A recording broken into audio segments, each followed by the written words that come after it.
నమస్తే city cable news కి స్వాగతం. నేను మీ పద్మజ. ముందుగా headlines.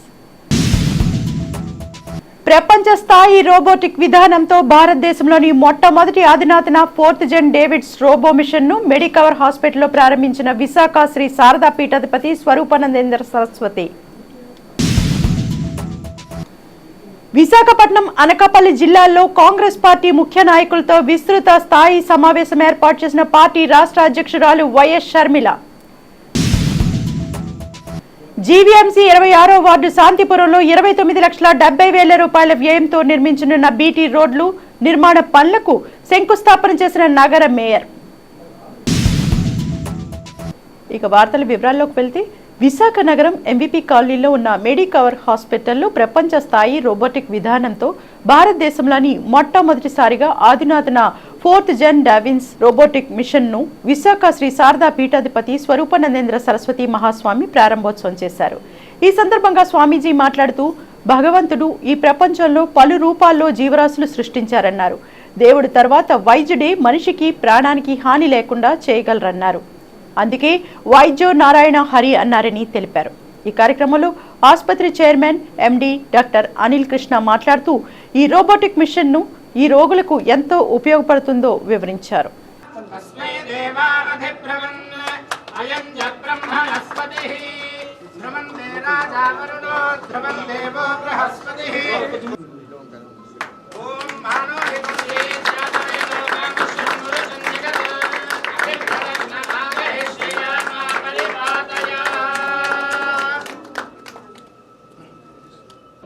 As such, Swamiji garu Medicover Hospitals runs 25 branches andi, 3 states lo, Andhra Pradesh, Telangana, Maharashtra, ఇప్పుడు కర్ణాటకలో కూడా విస్తరిస్తున్నాం. మనము ఆంధ్రప్రదేశ్లో అయితే శ్రీకాకుళం, విజయనగరం, వైజాగ్లో 3 హాస్పిటల్స్, కాకినాడ, నెల్లూరు అండ్ కర్నూలులో multi speciality plus cancer hospitals నడుపుతున్నాం.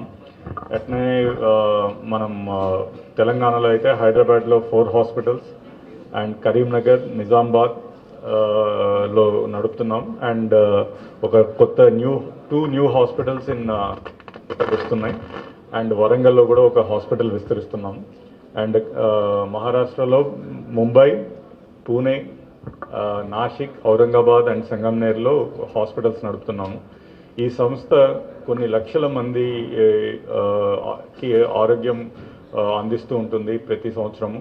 అదే కాకుండా ఈ సంస్థలో 12,000 మంది ఎంప్లాయీస్ డైరెక్ట్గా ఉపాధి పొందుతున్నారు. సో మీ బ్లెస్సింగ్స్తో ఇంకా ఎక్కువ మందికి మేము హెల్త్ కేర్ డెలివర్ చేయాలి, better quality health care deliver చేయాలి.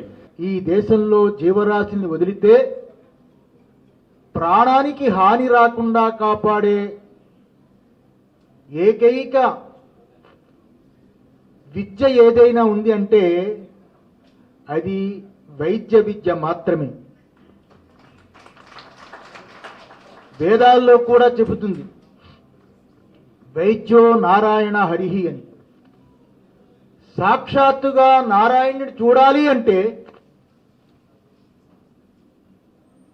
ప్రాణం పోసేవాడే నిజమైన నారాయణుడు అని. ఎటువంటి శారీరకమైన, మానసికమైన ఎటువంటి ఇబ్బందులు కలిగినా వాటికి మంచి చికిత్స చేసే వైద్యులు, డాక్టర్స్ చాలా భగవంతుడు ఈ సృష్టించినప్పుడే వైద్య శాస్త్రాన్ని, చరకుడు ఇటువంటి ఋషులైన వైద్యుల్ని అంటే డాక్టర్స్ని, ఎంతోమంది పరిశోధకుల్ని సృష్టించి భగవంతుడు ప్రాణులకి సేవ చేసే ముఖ్యమైన కార్యక్రమంగా డాక్టర్స్కి అందించాడు. ఆంధ్రప్రదేశ్ కాంగ్రెస్ పార్టీ అధ్యక్షురాలు వైఎస్ షర్మిల విశాఖ జిల్లా, అనకాపల్లి జిల్లాల్లో వేరువేరుగా కాంగ్రెస్ పార్టీ ముఖ్య నాయకులతో సమావేశం ఏర్పాటు చేశారు. కార్యక్రమాల్లో భాగంగా భవిష్యత్తులో కాంగ్రెస్ పార్టీని ఏ విధంగా బలోపేతం చేయాలనే అంశంపై షర్మిల సుదీర్ఘంగా నాయకులతో చర్చించారు. ఈరోజు ఆంధ్ర రాష్ట్రంలో కుమ్మక్కు రాజకీయాలు నడుస్తున్నాయి అనడానికి వేరే నిదర్శన అవసరం లేదు. ఉన్న పార్టీలు అటు పాలకపక్షమైన ప్రతిపక్షమైన బీజేపీతో కుమ్మక్కయ్యారు అనడం అబద్ధం అవుతుందా? గత 10 సంవత్సరాలుగా చూస్తున్నాం. మొదట అధికారంలో ఉన్న టీడీపీ ప్రభుత్వం ఏమో బీజేపీ పార్టీ 10 సంవత్సరాలు స్పెషల్ స్టేటస్ ఇస్తామంటే చంద్రబాబు గారు 15 సంవత్సరాలు స్పెషల్ స్టేటస్ కావాలన్నారు. అదే బీజేపీ పార్టీతో పొత్తు పెట్టుకున్నారు. టీడీపీ ఎంపీలను మంత్రులను చేసుకున్నారు. తీరా చూస్తే స్పెషల్ స్టేటస్ కోసం కొట్లాడారా చంద్రబాబు గారు అని చూస్తే ఒక్కసారి కూడా బీజేపీని నిలదీసింది లేదు. ఒక్కసారైనా నిజమైన ఉద్యమం చేసింది లేదు. ఆఖరికి ఎవరైనా స్పెషల్ స్టేటస్ కోసం పోరాటం చేస్తే వాళ్ళని జైల్లో పెట్టారు, వాళ్ళ మీద కేసులు పెట్టాడు చంద్రబాబు గారు. అలా చంద్రబాబు గారు 5 సంవత్సరాలు బీజేపీతో పొత్తు పెట్టుకుంటే ఇక కాంగ్రెస్ పార్టీ, ఇప్పుడు వైసీపీ పార్టీ, అధికారంలో ఉన్న వైసీపీ పార్టీ కంటికి కనిపించని పొత్తులు పెట్టుకుంది బీజేపీ పార్టీతో. కనీసం ఆయనన్నా చంద్రబాబు గారైనా ప్రజల ముందుకొచ్చి అందరికీ కనిపించేలా ట్రాన్స్పరెంట్గా పొత్తు పెట్టుకుంటే వైసీపీ మాత్రం బీజేపీకి అసలు ఎవరికి కనిపించకుండానే తెర వెనకాలనే పొత్తులు పెట్టుకొని ఆంధ్ర రాష్ట్ర ప్రజలను మోసం చేసిందన్న మాట అవాస్తవం కాదు. విశాఖ ఉత్తర నియోజకవర్గం 26వ వార్డు శాంతిపురంలో 29,70,000 రూపాయల వ్యయంతో నిర్మించిన బీటీ రోడ్లు, పలు అభివృద్ధి పనులను నగర మేయర్ గొలగాని హరివెంకట కుమారి, విశాఖ ఉత్తర నియోజకవర్గ సమన్వయకర్త, రాష్ట్ర నెట్క్యాప్ చైర్మన్ కేకే రాజు శంకుస్థాపన చేశారు. ఈ కార్యక్రమంలో DA Srinivasaraju, AE Niharika, JCS మండల కన్వీనర్ బులుసు జగదీష్, 26వ వార్డు నాయకులు బొడ్డేటి కిరణ్, పాండవ శ్రీను, రేవతీరావు, సచివాలయం సైట్ వెరిఫికేషన్ కన్వీనర్లు పాల్గొన్నారు. విజయభారతి రెసిడెన్సీ దగ్గర ఈ 2 ప్లేసెస్ లో కూడా బీటీ రోడ్స్ కి ఈ రోజు సుమారు 30 లక్షలతో శంకుస్థాపన చేయడం జరిగింది. గతంలో ఈ వార్డులో మనము అనేక అభివృద్ధి కార్యక్రమాలు చేయడం జరిగింది. నియోజకవర్గం నుంచి చూసుకుంటే ప్రతి వార్డులో కూడా ఇంచుమించుగా 2 కోట్ల నుంచి 5 కోట్ల వరకు మనము అన్ని వార్డులో కూడా డెవలప్మెంట్ చేశాము.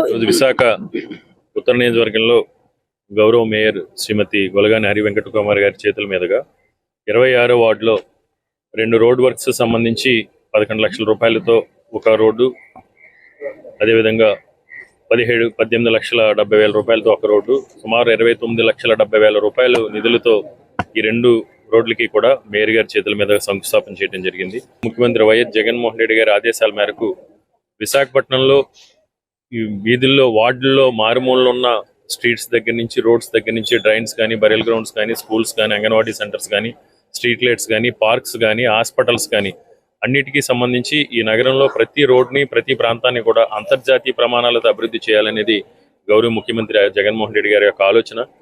జీవీఎంసీ మధురవాడ జోన్ 6వ వార్డు పరిధిలో వైఎస్ఆర్ ఆసరా పథకం ద్వారా లబ్ధిదారులకు ఖాతాలో జమ చేశారు. ఈ సందర్భంగా PM Palem Avanthi function hall ఆవరణలో జరిగిన వైఎస్ఆర్ ఆసరా సమావేశంలో లబ్ధిదారులతో జరిగిన సమావేశంలో ఎమ్మెల్యే అవంతి శ్రీనివాస్ పాల్గొని ప్రసంగించారు. ఈ సందర్భంగా ఎమ్మెల్యే మాట్లాడుతూ ఇచ్చిన హామీలు నిలబెట్టుకున్న ఘనత ముఖ్యమంత్రి జగన్మోహన్ రెడ్డికే దక్కుతుందన్నారు. కుటుంబానికి లబ్ధి చేకూరిన వారే తనకు ఓటు వేయాలని కోరడం నిజంగా గర్వించదగ్గ విషయమన్నారు. కార్పొరేటర్ ముత్తంశెట్టి ప్రియాంక మాట్లాడుతూ ఫీజు రియంబర్స్మెంట్ ద్వారా తమ పిల్లలను చదివించుకునేలా అమ్మఒడి నేరుగా తల్లుల ఖాతాలోనే వేసిన ఘనత ముఖ్యమంత్రి వైఎస్ జగన్ కే దక్కుతుందన్నారు. రానున్న ఎన్నికల్లో ప్రతిపక్ష పార్టీలు జగనన్న చేసిన సంక్షేమ పథకాలను వక్రీకరించి ప్రచారం చేస్తున్నాయని విమర్శించారు. ఈ కార్యక్రమంలో జోనల్ కమిషనర్ కనకమహాలక్ష్మి, 8వ వార్డు కార్పొరేటర్ అప్పారావు, సింహాచల దేవస్థానం ట్రస్ట్ బోర్డు సభ్యులు పిల్ల కృష్ణమూర్తి పాత్రుడు, 8వ వార్డు అధ్యక్షులు బొట్ట అప్పలరాజు, సీనియర్ నాయకులు వంకాయల మారుతి ప్రసాద్, అధ్యక్షులు పోతిన హనుమంతరావు తదితరులు పాల్గొన్నారు. రాబోయే రోజుల్లో మరి మీ వార్డు అభివృద్ధికి మీ కార్పొరేటర్ గారు, మీ స్థానిక నాయకులతో పాటు నేను కూడా నా వంతు కృషి, సహాయ సహకారాలు మీ అందరికీ కూడా అందజేస్తానని, మరి 20వ తారీఖున గౌరవ ముఖ్యమంత్రి గారు శ్రీ వైఎస్ జగన్మోహన్ రెడ్డి గారు భీమిని వస్తున్నారు. ఆ మీటింగ్ ఏర్పాట్లో నేను చాలా బిజీగా ఉన్నాను.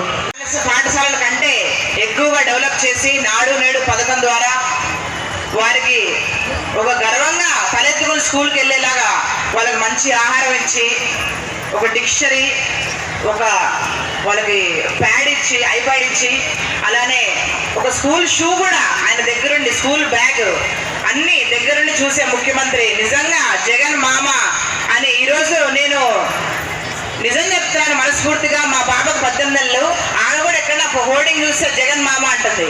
సో అలా అందరు చిన్నపిల్లలు కూడా దీవెనలు ఆశీస్సులు ఆయనకు ఎప్పుడు ఉంటాయి, పెద్దవారి దీవెనలు ఆశీస్సులు ఎప్పుడు ఉంటాయి. ప్రజలు నిత్యం ఎదుర్కొంటున్న సమస్యలు తెలుసుకోవడానికి తెలుగుదేశం పార్టీ నాయకులు ఆర్టీసీ బస్సులో ప్రయాణించి ప్రయాణికుల సమస్యలను అడిగి తెలుసుకునే కార్యక్రమాన్ని నిర్వహించారు. దీనిలో భాగంగా విశాఖపట్నం పార్లమెంట్ నియోజకవర్గ అధ్యక్షులు భరత్, విశాఖపట్నం పార్లమెంట్ నియోజకవర్గ సమన్వయకర్త Palla Srinivasarao Visakhapatnam RTC depot complex నుండి గాజువాక వరకు ఆర్టీసీ బస్సులో ప్రయాణించి పాసింజర్లతో సమస్యలు అడిగి తెలుసుకున్నారు. ఈ కార్యక్రమంలో పలువురు తెలుగుదేశం పార్టీ నాయకులు, కార్యకర్తలు పాల్గొన్నారు. విశాఖపట్నం పార్లమెంట్ సమన్వయకర్త అయినటువంటి భరత్ గారితో కాంప్లెక్స్ నుంచి గాజువాక వరకు బస్సులో రావడం జరిగిందండి. ముఖ్యంగా భరత్ గారికి ఏంటంటే ఫస్ట్ హ్యాండ్ ఇన్ఫర్మేషన్ తీసుకుందాం. ఏ విధంగా అక్కడ వీళ్ళు అక్కడ ప్రయాణికులు కావచ్చు, లేకపోతే అందులో ప్రయాణం చేస్తున్నటువంటి వారు ఎటువంటి ఇబ్బందులు పడుతున్నారు, వారి దగ్గర నుంచి ఇన్ఫర్మేషన్ తీసుకుందామని చెప్పేసి మరి ఈరోజు రావడం జరిగింది. మాకు చాలా ఆనందంగా ఉంది. ఎందుకంటే అక్కడ మాకు స్టూడెంట్స్ కలిశారు.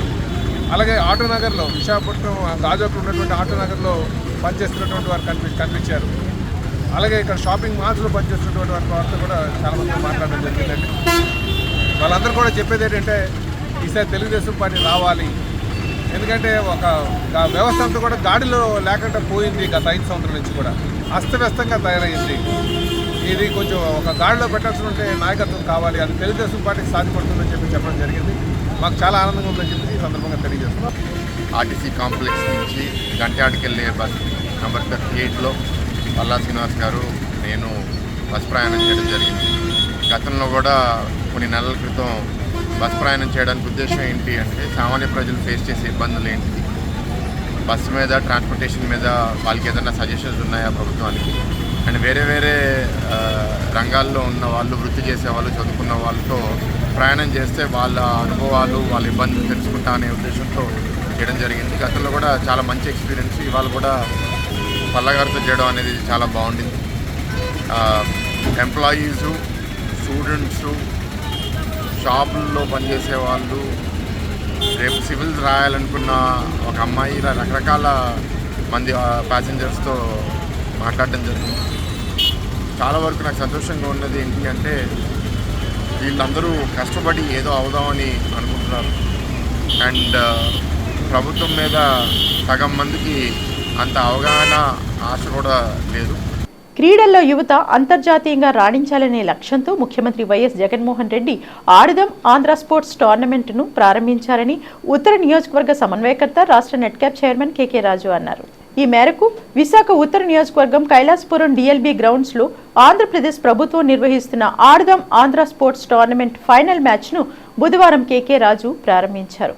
ఈ సందర్భంగా కేకే రాజు మాట్లాడుతూ గ్రామ స్థాయి, జిల్లా స్థాయి, రాష్ట్ర స్థాయిలో ప్రతిభ కనబర్చిన క్రీడాకారులకు అంతర్జాతీయంగా క్రీడల్లో పాల్గొనే విధంగా ముఖ్యమంత్రి వైఎస్ జగన్మోహన్ రెడ్డి చర్యలు చేపట్టారని, అలాగే క్రీడల్లో ప్రతిభ కనబరిచిన వారికి ఉద్యోగ అవకాశాలు కల్పించే విధంగా ముఖ్యమంత్రి వైఎస్ జగన్మోహన్ రెడ్డి కృషి చేస్తున్నారని అన్నారు. క్రీడల్లో ఇప్పటి వరకు 500 మంది క్రీడాకారులు ఫైనల్స్కి రావడం జరిగిందన్నారు. ఆంధ్రప్రదేశ్ రాష్ట్రంలో గ్రామీణ స్థాయి నుంచి జిల్లా స్థాయి వరకు, వార్డు స్థాయి నుంచి పట్టణ స్థాయి వరకు, రాష్ట్ర స్థాయి వరకు కూడా ఈ రాష్ట్రంలో ఉన్న యువతి యువకుల్లో క్రీడా నైపుణ్యాన్ని వెలికితీసి, వారిలో ప్రతిభను వెలికితీసి క్రీడల్లో వారిని జిల్లా స్థాయిలో, రాష్ట్ర స్థాయిలో, అంతర్జాతీయ స్థాయిలో ప్రోత్సహించి తద్వారా యువతని క్రీడా రంగంలో ఈ దేశానికి పరిచయం చేయాలి, ప్రపంచానికి పరిచయం చేయాలని గౌరవ ముఖ్యమంత్రి వైఎస్ జగన్మోహన్ రెడ్డి గారి ఆదేశాల మేరకు మొట్టమొదటిసారిగా ఆంధ్రప్రదేశ్ రాష్ట్రంలో ఆడుతాం ఆంధ్ర పేరుతో మెగా ఈవెంట్ని, స్పోర్ట్స్ ఈవెంట్ని కండక్ట్ చేయడం జరిగింది. దానికి ఇప్పటికే గ్రామీణ స్థాయిలో, వార్డు స్థాయిలో, సచివాలయ స్థాయిలో ఎంపికలన్నీ కూడా పూర్తయి ఈ రోజు నుంచి నియోజకవర్గ స్థాయిలో ఆడుతాం ఆంధ్ర ప్రోగ్రామ్ ఈవెంట్స్ అనేది స్పోర్ట్స్ ఈవెంట్ అనేది జరగడం జరుగుతుంది. అందులో భాగంగా ఈరోజు విశాఖ ఉత్తర నియోజకవర్గంలో ఆడుతాం ఆంధ్రాకి సంబంధించి నియోజకవర్గ స్థాయిలో క్రికెట్ మ్యాచ్ని ఈ రోజు నుంచి ప్రారంభమవుతుంది. దీనికి ఈ క్రికెట్ మ్యాచ్ ఈ రోజు నుంచి నియోజకవర్గ స్థాయిలో పూర్తయిన తర్వాత రేపు ఈవినింగ్ గ్రాండ్ క్లోజింగ్తో అందరినీ కూడా ఇన్వైట్ చేసి ఈ క్రీడల్లో ఎవరైతే మొదటి నుంచి కూడా పార్టిసిపేట్ చేశారో కాన్స్టిట్యున్సీ స్థాయిలో అందరినీ కూడా ఇన్వైట్ చేసి రేపు సాయంత్రం ఇదే డిఎల్బి గ్రౌండ్లో చాలా ఘనంగా ఈవెంట్ని జిల్లా స్థాయికి తీసుకెళ్లడం జరుగుతుంది. విశాఖ ఉత్తర నియోజకవర్గం 14వ వార్డు సచివాలయం పరిధి సీతమ్మధార సృజని పార్క్ వద్ద గడప గడపకు మన ప్రభుత్వం కార్యక్రమం నిధుల ద్వారా 20 లక్షల రూపాయల వ్యయంతో బీటీ రోడ్లు, డ్రైన్లు మరియు పలు అభివృద్ధి పనులకు సంబంధించి శంకుస్థాపన కార్యక్రమం 14వ ward corporator K Anil Kumar Raju ఆధ్వర్యంలో జరిగింది.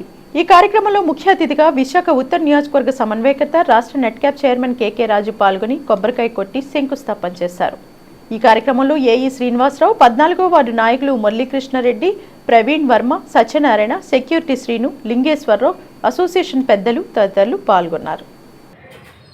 111 సచివాలయంలో జీజీఎన్పి గడప గడప మా ప్రభుత్వ కార్యక్రమంలో 111 సచివాలయంలో తిరిగినప్పుడు ఆ రోజు ఇక్కడున్న రెసిడెంట్స్ అందరూ కోరిక మేరకు డ్రైన్లు, రోడ్లు పాడైపోయినాయని చెప్తే జీజీఎన్పిలో ఈ వర్క్ని కేకే రాజు గారు ఆదేశాల మేరకు పెట్టడం జరిగింది. దాని నిమిత్తం గవర్నమెంట్ నుంచి శాంక్షన్ అయ్యి ఇవాళ విడుదల అయిన తర్వాత ఇవాళ శంకుస్థాపన కార్యక్రమం చేయటం కేకే రాజు గారి చేతుల మీదుగా చేయటం జరిగింది. మరి చాలా ఇది జీజీఎన్పిలో 20 లక్షల సచివాలయం కేటాయింపు అన్నది చాలా గొప్ప విషయం. ఎందుకంటే జనరల్ వర్క్స్లో జీవీఎంసీలో కొన్ని పనులు అవ్వట్లేదని సీఎం గారి దృష్టికి తెలిసిన తర్వాత సీఎం గారు గత సంవత్సర కాలం నుంచి ఏ సచివాలయంలో గడప గడప మన ప్రభుత్వ కార్యక్రమం చేపట్టినప్పుడు ఆ సచివాలయం పూర్తయిన వెంటనే ఆ సచివాలయం పరిధి వరకు ఏ సచివాలయంలో అయినా సరే ఏ వర్క్కి అయినా సరే 20 లక్షలు ఆయన నిధుల నుంచి కేటాయించడం జరిగింది. గాజువాక 75వ వార్డు సీతానగరం శివరామకృష్ణ ఆలయం వద్ద గీతం హాస్పిటల్ సౌజన్యంతో మెగా మెడికల్ క్యాంప్ నిర్వహించారు. విశాఖ తెలుగు యువత ఉపాధ్యక్షులు నంబారు సింహాద్రి, నక్కా సింహాచలం ఆధ్వర్యంలో జరిగిన ఈ కార్యక్రమానికి విశాఖ పార్లమెంటరీ ఇన్ఛార్జ్ ఎం శ్రీభరత్, విశాఖ పార్లమెంటరీ తెలుగుదేశం పార్టీ అధ్యక్షులు గాజువాక మాజీ శాసనసభ్యులు పల్లా శ్రీనివాసరావు పాల్గొని క్యాంపుని ప్రారంభించారు. ఈ సందర్భంగా నిర్వాహకులు మాట్లాడుతూ మెడికల్ క్యాంప్లో వివిధ విభాగాలకు చెందిన ప్రముఖ డాక్టర్లు పాల్గొంటున్నారని, అలాగే వివిధ పరీక్షలు చేసి ఉచిత మందులు పంపిణీ చేస్తారని అన్నారు. ఎంబీబీఎస్ మూర్తిని స్ఫూర్తిగా తీసుకుని ప్రజలకు ఉచిత వైద్య శిబిరాలు భరత్ ఏర్పాటు చేస్తున్నారన్నారు. కార్యక్రమంలో నియోజకవర్గ ఇన్ఛార్జ్ ప్రసాదుల శ్రీను, నమ్మి సింహాద్రి, వార్డు నాయకులు తదితరులు పాల్గొన్నారు. 75వ వార్డు సీతానారాయణ గ్రామం శివరామకృష్ణ ఆలయ ప్రాంగణంలో ఏదైతే ఎన్టీఆర్ ట్రస్ట్, ఎంవీఎస్ మూర్తి ట్రస్ట్ ఆధీనంలో జిమ్సర్ హాస్పిటల్ ఆధ్వర్యంలో శ్రీభరత్ గారు నిర్వహిస్తున్నటువంటి ఈ ఉచిత మెగా మెడికల్ క్యాంపుకి ఈ గ్రామ చుట్టుపక్కల ఉన్న వాళ్ళు, ఈ వార్డు చుట్టుపక్కల ఉన్న ప్రజలందరూ వినియోగించుకుంటారని ప్రజలందరికీ మనవి. ముఖ్యంగా శ్రీభరత్ గారికి ఈ క్యాంపుని ఆయన ఎన్నో కోట్లాది డబ్బులు ఖర్చు పెట్టి ఈ క్యాంపు నిర్వహిస్తున్నటువంటి శ్రీభరత్ గారికి ప్రత్యేకమైన ధన్యవాదాలు మా గ్రామం నుంచి, మా వార్డు నుంచి తెలియజేసుకుంటున్నాండి. అలాగే ఈ క్యాంపుకు సహకరించినటువంటి సీతానార గ్రామ పెద్దలు, మరి అలాగే సీతానార గ్రామంలో ఉన్నటువంటి తెలుగుదేశం పార్టీ కేడరు, అలాగే 75వ వార్డు తెలుగుదేశం పార్టీ నాయకులందరికీ పేరు పేరున ధన్యవాదాలు తెలియజేసుకుంటున్నాం. ఈ విశాఖపట్నంలో ఏదైనా పొల్యూషన్కి ఎఫెక్ట్ అయినటువంటి ఏరియా ఏదైనా ఉందంటే అది గాజువాక ఏరియా. ఈ గాజువాక ఏరియాలో పొల్యూషన్కి ఎఫెక్ట్ అయ్యి చాలామంది అనారోగ్యం పాలవుతున్నారు. ఈ అనారోగ్యం కారణంగా అన్ని రకాల వారి ప్రజలకి కూడా ఈ పొల్యూషన్ వల్ల అనేకమైన జబ్బులు రావడం జరుగుతుంది. దీనికి మధ్యతరగతి పేదవాళ్ళు ఈ వైద్యం అనేది అందరి ద్రాక్షలాగే మిగిలిపోయింది. అటువంటి తరుణంలో భరత్ గారు ఇటువంటి ఆలోచన చేసి పేదలందరికీ, మధ్యతరగతి వారందరికీ వైద్యం అందాలనే ఒక సదుద్దేశంతో ఇటువంటి క్యాంపులు నిర్వహిస్తున్నందుకు. వార్తలు ముగించే ముందు ముఖ్యాంశాలు మరొకసారి. ప్రపంచ స్థాయి రోబోటిక్ విధానంతో భారతదేశంలోని మొట్టమొదటి అధునాతన 4th జెన్ డేవిడ్స్ రోబో మిషన్ ను మెడికవర్ హాస్పిటల్లో ప్రారంభించిన విశాఖ శ్రీ శారదా పీఠాధిపతి స్వరూపానందేంద్ర సరస్వతి. విశాఖపట్నం, అనకాపల్లి జిల్లాల్లో కాంగ్రెస్ పార్టీ ముఖ్య నాయకులతో విస్తృత స్థాయి సమావేశం ఏర్పాటు చేసిన పార్టీ రాష్ట్ర అధ్యక్షురాలు వైఎస్ షర్మిల. జీవీఎంసీ 26వ వార్డు శాంతిపురంలో 29,70,000 రూపాయల వ్యయంతో నిర్మించనున్న బీటీ రోడ్లు నిర్మాణ పనులకు శంకుస్థాపన చేసిన నగర మేయర్. ఇవి బులెటిన్ విశేషాలు. మరిన్ని వార్తా వివరాలతో మళ్ళీ కలుసుకుందాం. అంతవరకు సెలవు. నమస్కారం.